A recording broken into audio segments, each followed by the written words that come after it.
Oui, parce que si on se fait hameçonner, mon cher Damien, les conséquences peuvent être terribles. Ah bah clairement, le phishing, c'est clairement la pêche au gros chez les pirates. La pêche au gros. Prenons l'imaginaire, on est à Dunkerque ou à Boulogne, on a un grand chalutier et on lance un filet de pêche. La mission, c'est de pêcher tout ce qui bouge. Et donc ce soir, on va expliquer un petit peu en temps réel, on va montrer des attaques en temps réel, comment les pirates nous écrivent, ce qu'ils nous écrivent, et puis surtout comment pas tomber dans le filet. Alors on va donc parler de ce fameux phishing, comme on dit, le hameçonnage. En général, ça commence par un mail. Tout à fait. Alors là, notre Cyril National va nous le montrer. Première vidéo, voilà un courriel que vous pouvez recevoir. Alors là, je vous montre par exemple le message, le mail. On pense vraiment qu'il vient d'une banque, peu importe la banque. Et là, vous allez voir qu'on a choisi l'URL, le lien, le petit lien. Prenez votre souris et vous passez dessus sans cliquer. Et tout en bas à gauche de la page apparaîtra le vrai URL. Donc là, au lieu d'avoir la banque Tartampion, eh bien là, on a la fausse banque. Et là, on rentre, et le pirate nous demande de rentrer nos identifiants, mais ça peut être la banque, ça peut être Amélie, ça peut être un magasin, ça peut être une chaîne de télévision, ça peut être aussi votre entreprise. Attention, aujourd'hui, ce phishing, cet hameçonnage, peut aussi toucher votre entreprise. Oui, parce que là, on voit sur l'image, en fait, on a vraiment l'impression d'être sur le site de la banque, en l'occurrence. Ah bah ça a la couleur de la banque, ça a le goût de la banque, ça a la fonctionnalité de la banque, sauf que derrière, gare à la nausée. On est clairement au moment où j'ai rentré mes informations, le pirate peut déjà les intercepter. Au moment où on va valider, il va demander des informations, comme on le voit ici. Il va clairement voler les données. Et le problème de ce genre d'éléments, c'est qu'une fois qu'il les a en main, c'est fini. Il est chez vous, il pourra peut-être vouloir voler votre argent, mais surtout, il intégrera le login, l'identifiant de connexion et le mot de passe. Et à partir de ces éléments-là, n'oubliez pas, peut-être que vous avez utilisé le même mot de passe dans différents sites internet. Et là, donc, du coup, ce que ne fait plus Laurent. Laurent, aujourd'hui, il a plein de mots de passe et plein de mails. Cet homme ment. Eh bien, du coup, si jamais on lui vole, on peut rentrer partout. Et ça, il faut faire vraiment très attention. Donc, il faut vraiment regarder, en fait, cette fameuse adresse URL, bien vérifier avant de cliquer que ça soit la bonne adresse. Première chose déjà, ils vont vous demander de l'argent, ou soi-disant que vous devez de l'argent. Et dès qu'ils vous proposent un lien sur lequel il faut cliquer, eh bien vous passez tout doucement votre souris. Surtout, vous ne cliquez pas. Mais vous allez voir qu'en passant tout doucement votre souris, tout en bas de votre écran apparaîtra la vraie adresse Internet. Et si ce n'est pas Banque Tartampion, comme vous avez l'habitude de la voir, ou le magasin, Amélie. Eh bien non.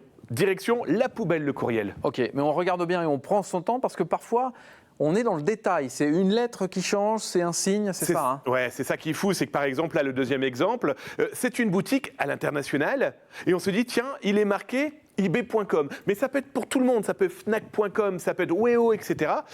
Et puis quand on regarde correctement le lien, on voit qu'il y a d'abord l'URL qu'on lit une première fois. Et puis la deuxième adresse, c'est le véritable lieu de stockage. Et il est là le piège. Regardez bien quand vous tapez cette adresse. Là, on le fait en temps réel. Là, Cyril est en train de fournir l'intégralité de ses données bancaires pour notre démonstration. Et bien là, on arrive sur le site pirate. Et là, même principe. Et là où ils sont encore plus vicieux, c'est qu'ils peuvent demander énormément d'informations, comme vos données bancaires. Et là, si vous les avez données, vous arrivez sur le véritable site. Regardez, Cyril a donné ses infos, eh bien, il est arrivé sur le vrai site. Et là, on se dit, ah tiens, ça a bugué, je recommence. Ah oui. Sauf que pendant ce temps-là, le pirate a tout volé. Très bien. Dernier exemple. Alors, dernier exemple, il est encore plus vicieux. Attention aux URL, donc les adresses que vous avez dans votre barre de navigation. Parce que dans mon exemple ici, eh bien, ils ont créé clairement un URL avec HTTPS. Donc, on se dit, oh, c'est sécurisé. Et puis, on a une adresse .fr. Oh, c'est rassurant. Non, ils ont non seulement caché ici un faux PayPal, mais ça peut être un faux n'importe quoi. Et puis là, vous dites, ah ben non, je suis rassuré, je vois HTTPS. Et puis non, je vois, c'est un litige.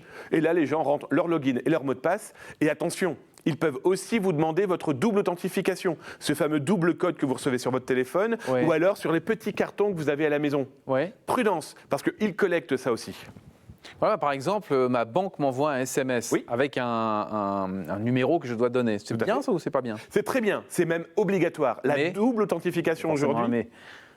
Il y a un mais, oui, parce que si jamais ce n'est pas vous qui avez fait l'achat, ou c'est surtout le pirate a trouvé le moyen de vous dire vous allez recevoir un code, vous me le donnez. Non. Si on vous demande un code, c'est que c'est vous qui avez fait l'achat, c'est vous qui avez fait la demande. Est-ce qu'on sait comment ces pirates ont récupéré nos adresses mail? Alors, je vais clairement vous faire marrer, c'est qu'aujourd'hui, ils ont dans leurs mains, non pas des dizaines de milliers, non pas des centaines, je vous le fais à 100 000 millions.